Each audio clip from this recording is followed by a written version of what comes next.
আসসালামু আলাইকুম। হ্যালো বন্ধুরা, সবাই কেমন আছেন? আজকে গরুর মাংসের একটি জনপ্রিয় রেসিপি ট্রাই করেছিলাম। এই রেসিপিটা একবার খেলে মুখে স্বাদ লেগে থাকে। আমি একদম সহজভাবে রান্নাটা করেছি। এইবার সবাই বুঝে গেছেন আমি কি রান্না করতে যাচ্ছি। রাঁধুনি রেডিমিক্স কালাভুনা মশলাটা নিয়ে নিয়েছি। আমি ওদের ডিরেকশনটাও পড়লাম, বাকি আমি আমার মতো করে রান্না করেছি। নর্মাল যেভাবে গরুর মাংস রান্না করতে হয় সেভাবেই রান্না করেছি এবং এই মিক্স মশলা থেকে 1 টেবিল চামচ মশলা ও 1 টেবিল চামচ টমেটো সস দিয়ে দিয়েছি। এবার নাড়াচাড়ার পালা। এটা খুবই ধৈর্যের কাজ।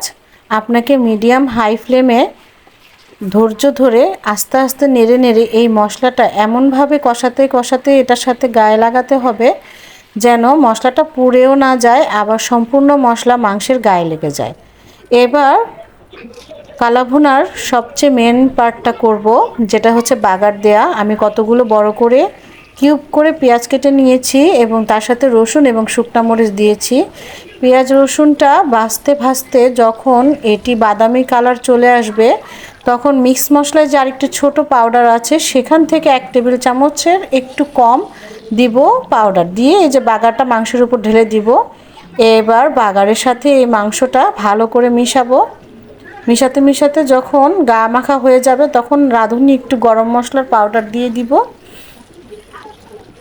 এই শেষ সময় এই মশলার পাউডারটা দিলে খুব ভালো একটা ফ্লেভার আসে। দেখুন তেল ছেড়ে দিয়েছে, প্রায় হয়ে এসেছে আমার গরুর মাংসের কালা ভুনা। নাড়ার উপরেই থাকতে হবে।